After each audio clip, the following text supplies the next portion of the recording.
Olá, eu sou Jorge Alves, estou gravando essa videoaula para ser um material de apoio à nossa escola bíblica, onde nós estamos estudando o módulo 1 do tema Fundamentos da Fé. Esse módulo tem por finalidade estudar as principais doutrinas das Escrituras, assim como temas relevantes de suma importância para a nossa caminhada cristã. E na aula passada, que foi a nossa primeira aula, nós estudamos sobre o tema do pecado. Então eu estou gravando esse pequeno vídeo para fazer uma síntese, um reforço à nossa aula. Com isso, nesse pequeno resumo, eu quero abordar 2 pontos com vocês sobre o tema do pecado. Primeiro, a condição em que o ser humano foi criado. Depois eu quero estar desenvolvendo com vocês esse segundo tema aqui, que é a consequência do pecado, ok? E aí depois estaremos fazendo uma conclusão.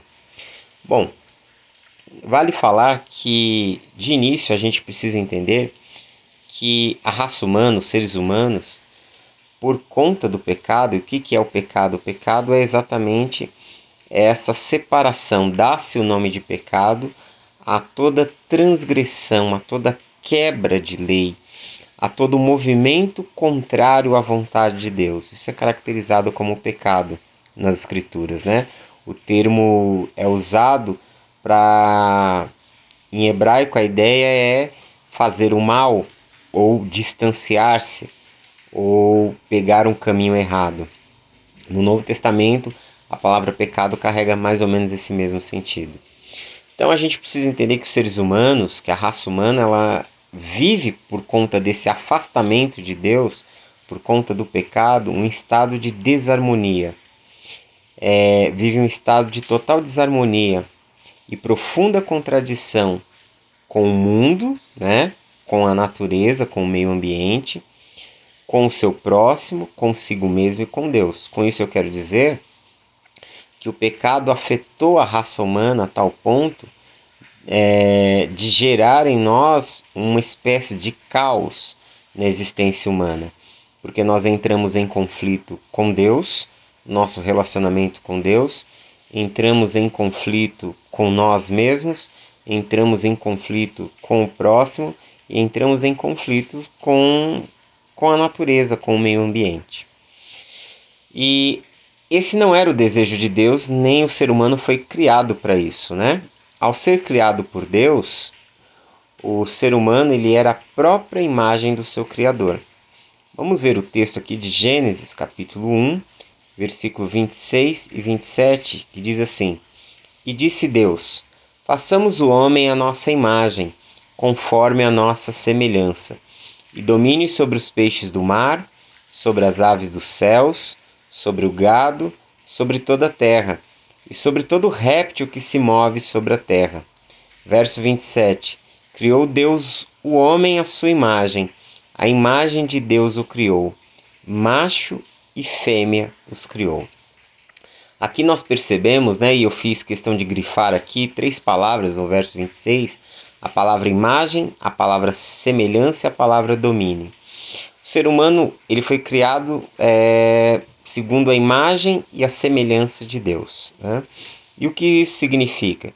Significa que o ser humano ele é um ser único na existência, ele é na criação, ele é um ser singular. Por quê? Porque quando o texto diz que o ser humano foi criado à imagem e semelhança de Deus, significa que Deus deu ao ser humano, comunicou ao ser humano qualidades que existem no ser de Deus, na própria pessoa de Deus. Qualidades essas que não foram dadas aos animais, que não foram dadas às aves, que não foram dadas aos animais do mar, aos peixes, nem aos animais terrestres, mas única e exclusivamente ao ser humano. Primeiramente, o ser humano ele tem uma alma que é o ponto de conexão com o Criador. A nossa alma, ela é o elemento que nos conecta ao Eterno, que faz com que nós venhamos a discerni-lo, a ouvir a sua voz. Nós somos seres espirituais. Quando a gente lê o texto de Jeremias, capítulo 1, verso 5, Deus diz para Jeremias que antes que ele fosse formado no ventre da sua mãe, antes que ele fosse gerado, o Senhor já o conhecia e já havia constituído ele profeta para as nações. E o que isso quer dizer? Como Deus o conhecia antes dele ser formado no ventre. Antes dele ser formado no ventre, antes da concepção. Onde Jeremias estava? Que Deus já o conhecia. Ali é um dos grandes segredos da Torá, da Bíblia hebraica. Ali está revelado um fato de que Deus conhecia Jeremias na sua essência, na sua alma, que a sua alma já havia sido criada pelo Eterno e que ele já o conhecia e que ele já tinha dado uma missão antes mesmo que ele pudesse assumir um corpo, que ele pudesse assumir uma forma. Então a nossa alma, ela existe em Deus.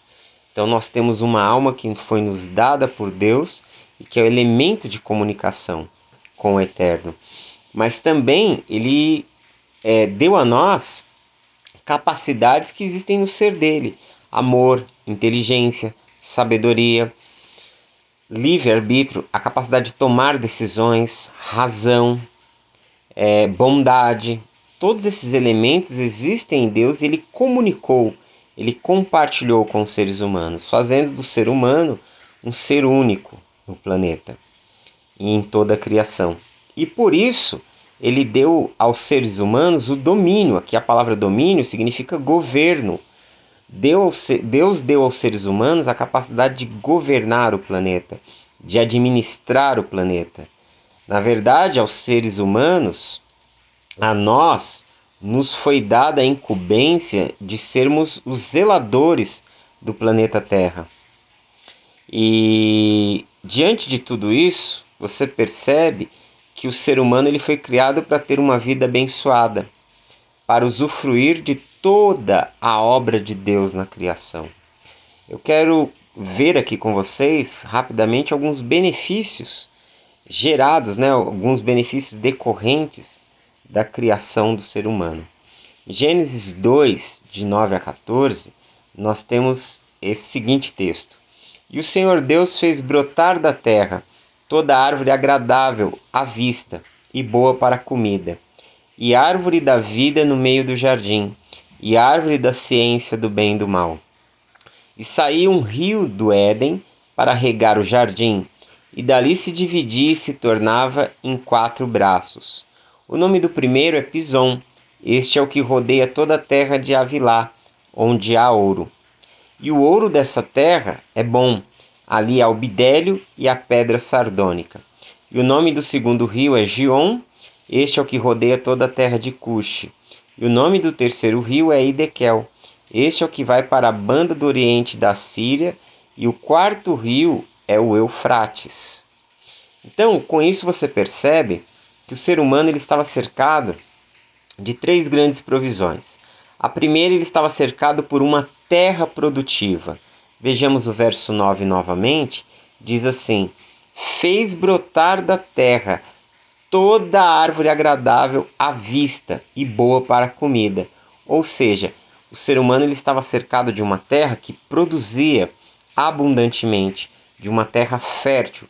O ser humano ele estava cercado da provisão do alimento, da comida, daquilo que lhe daria, que lhe sustentaria, que lhe daria mantimento. Em segundo lugar, ele estava cercado por rios que permitiam que a terra fosse saudável e que também lhe servia, como fonte de mantimento. O verso 10 diz: e saiu um rio do Éden para regar o jardim, e dali se dividia e se tornava em 4 braços. Ou seja, esse rio que saía da região do Éden, ele gerava 4 braços, que era o rio Pison, o rio Gion, o rio Idequel e o rio Eufrates. Ou seja, o jardim ele estava cercado por esses rios, ele estava cercado pelos braços desses rios. Isso indicava que não lhe faltaria jamais a provisão, que jamais aquela terra deixaria de ser fértil.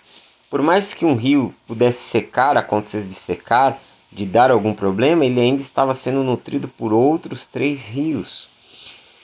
Isso também nos aparece até de uma forma simbólica, para dizer que ele estava cercado de toda forma de cuidado, de toda forma de provisão. O ser humano ele foi colocado neste planeta, neste mundo, e foi amparado pelo Criador. Em terceiro lugar, ele estava cercado por recursos naturais, como ouro e pedras preciosas. O verso 11 diz que na terra de Havilá havia ouro, e que o ouro era um ouro bom.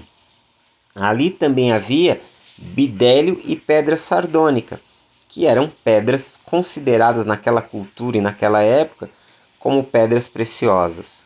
Então você pode ver que a ideia é mostrar que o ser humano ele vivia uma dimensão de harmonia, porque ele estava cercado pelo alimento, ele tinha o alimento acessível, ele tinha acesso com facilidade ao alimento, ele tinha uma terra saudável, ele tinha uma terra produtiva, ele tinha água, fonte de vida, fonte de sobrevivência, água para os seus animais, água para o cultivo, água para beber.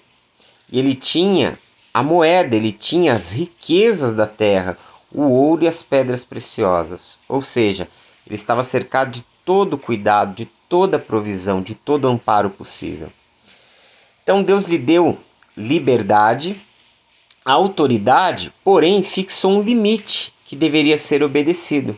Quando a gente lê Gênesis 2, versos 16 e 17, diz o texto: E ordenou o Senhor Deus ao homem, dizendo: De toda árvore do jardim comerás livremente, mas da árvore da ciência do bem e do mal, dela não comerás, porque no dia em que dela comeres, certamente morrerás.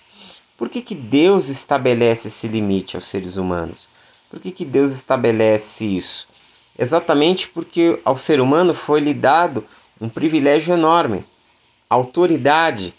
Ele governava sobre a criação, ele administrava o planeta, lhe foi-lhe dada uma inteligência, lhe foi-lhe dada uma espiritualidade, uma capacidade de se conectar com o Criador.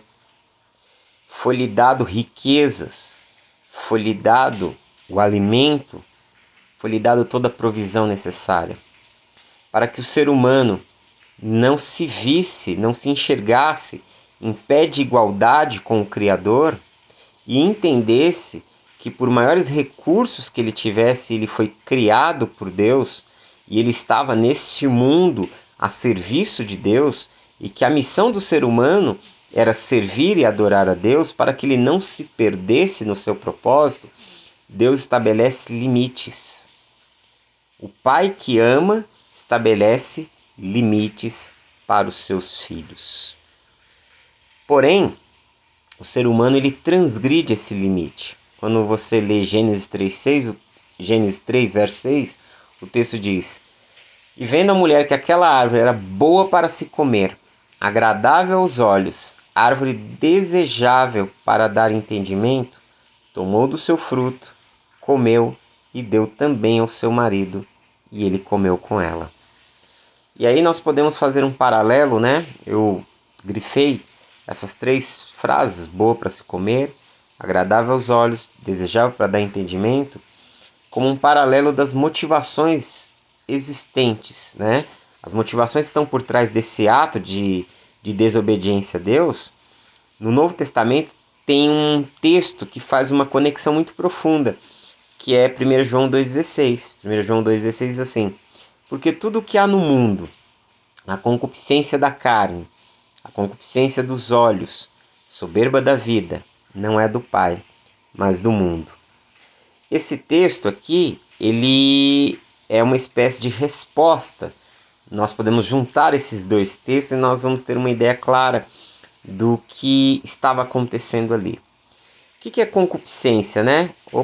Concupiscência é desejo. Então, havia um desejo da carne, ok?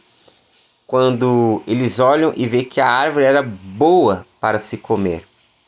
O desejo dos olhos, ela era agradável aos olhos. E havia o que? A soberba da vida, né? O que é a soberba da vida? É o orgulho pessoal. Era desejável para dar entendimento. Então eles olharam para o fruto da árvore, desejaram, quiseram, viram que era saboroso. Pelo menos esse foi o que os seus sentidos estavam lhes dizendo, lhes comunicando. Ao olhar para o fruto, eles ficaram seduzidos pela beleza do fruto. E como a serpente já havia, de certa forma, iludido eles, né, ou colocado a semente da cobiça no coração deles, eles queriam ser como Deus. Então eles iriam receber um conhecimento maior. Eles acreditavam que se eles possuíssem aquilo, seriam tomados de um conhecimento que os libertaria, que os tornaria independentes. E esse é o grande problema na raça humana. Desde então, o que mais o ser humano busca é viver a sua vida do seu jeito.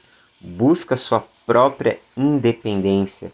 Os homens buscam viver uma vida independente de Deus, senhores de si mesmos, querendo serem os donos da situação. E é exatamente nessa viagem onde o ser humano se perde, onde o ser humano se perde de Deus, se perde dentro de si mesmo, se perde no seu relacionamento com o próximo, destrói o meio ambiente, agride o meio ambiente e o meio ambiente o agride em resposta, e a vida se torna um adoecimento completo. Então, essas são algumas das consequências do pecado, ou seja, como consequência, o ser humano sofre um distanciamento de Deus sem medida, impedido de se reaproximar, ele fica impedido de se reaproximar de Deus. Isso leva a raça humana cada vez mais a se afundar em erros, injustiças e todo tipo de maldades. E a mais dolorosa consequência do pecado vai ser a morte. Sofremos uma morte espiritual, mas também sofremos uma morte física. Nós passamos a viver um estado de morte nas nossas relações. Veja só, passamos a viver o distanciamento e uma total separação entre as pessoas e Deus, entre as pessoas e o mundo natural, entre as próprias pessoas e o desencontro de cada pessoa consigo mesma. Ou seja, tudo se torna um ambiente devastador. Tudo se torna um ambiente onde a vida se torna em ruínas. A culpa, a irresponsabilidade e a fraqueza ante as tentações são decorrência do deslocamento da fonte de amor e sabedoria, que é Deus para o próprio homem e mulher. Ou seja, porque o ser humano se distanciou de Deus, ele não tem força para vencer o pecado, ele não tem força para vencer o mal que se aproxima dele, o mal que o tenta dominar, acaba dominando. Jesus certa vez disse aos seus discípulos, no Evangelho de João, no capítulo 8, ele diz que aquele que comete o pecado, ele é escravo do pecado. E aí ele fala que ele veio a esse mundo para nos libertar dessa escravidão. Depois ele diz para os seus discípulos que se eles ouvissem os seus ensinos e guardassem, eles conheceriam a verdade. E a verdade os libertaria. A verdade de Jesus, a verdade do Evangelho é libertadora. Nós só podemos vencer o pecado, nós só podemos vencer o mal pela graça de Deus em Cristo Jesus, pelo poder que é a nós concedido por meio da morte e da ressurreição de Cristo, que nos capacita a lutar, a resistir, a vencer o mal em nós e no mundo. Ou seja, sem a presença de Deus, sem essa entrega a Deus, fica impossível aos seres humanos lidarem com as suas próprias misérias, com as suas próprias mazelas, e acabam vivendo sempre uma situação de escravidão, de dor, de angústia e de profunda perplexidade. Muitas vezes confiamos de forma arrogante e equivocadamente em nós mesmos, apenas em nossas débeis capacidades. Mas nos surge a pergunta: quem poderá livrar como o Senhor? Essa é a pergunta que nós nos devemos fazer. Só o Senhor é quem pode nos livrar do mal que existe no mundo e do mal que existe em nós mesmos. Para concluir, nós entendemos que a tragédia da humanidade ela está enraizada exatamente na incredulidade em Deus e no seu amor. Mesmo Deus se manifestando ao mundo através de Jesus, os seres humanos continuam incrédulos. Como humanidade, rejeitamos Jesus e o seu evangelho de amor. Jesus foi assassinado naquela cruz. E a violência, a opressão e o dinheiro que caracterizaram toda atitude de maldade que se manifestou contra Jesus são aparentemente também o que mandam e orientam o nosso mundo nos dias de hoje. É urgente que continuemos a missão do Mestre, pregando e chamando homens e mulheres a arrependerem-se e a crerem. Ainda vivemos num tempo em que a graça de Deus ela está disponível para predispor os seres humanos a optarem pela vida manifesta em Jesus. Fazendo essa escolha, as pessoas serão alcançadas e salvas pelo Espírito de Deus e confirmados na fé por sua palavra. Deus ainda nos diz: tende bom ânimo.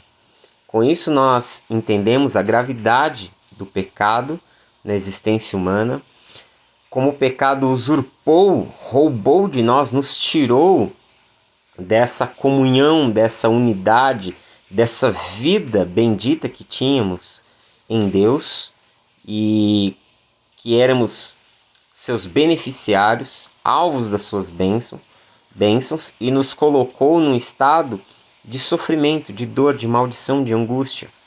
Mas em Cristo Jesus, somos chamados novamente a viver um projeto de restauração. Em Cristo Jesus, passamos a viver uma vida nova. Em Cristo Jesus, recebemos o perdão. Em Cristo Jesus, recebemos restauração. Logicamente que em Cristo, Deus nos deu o poder de vencer o pecado. Em Cristo Jesus, nós já tivemos uma vitória sobre o pecado. Mas, logicamente, em Cristo Jesus, somos capacitados a lutar contra o pecado, contra o mal que há em nós, todos os dias. A batalha contra o pecado, ela é uma batalha árdua. A nossa guerra é tríplice. Nós estamos em guerra contra as forças do mal, nós estamos em guerra contra o sistema do mundo, que tenta nos colocar distante de Deus. Nós estamos em guerra, e eu acredito que essa seja a pior de todas, nós estamos em guerra contra nós mesmos, contra a nossa própria carne. Cristo ele nos capacita a enfrentarmos essas lutas. E temos a certeza que quando nós sairmos dessa vida, nós estaremos livres da presença do pecado. Viveremos uma vida nova na eternidade com Deus. Ok? Essa é uma síntese da primeira aula que nós tivemos sobre o pecado, que possa te ajudar nos seus estudos, te beneficiar e até mais. Aguardo vocês para a próxima aula, ok?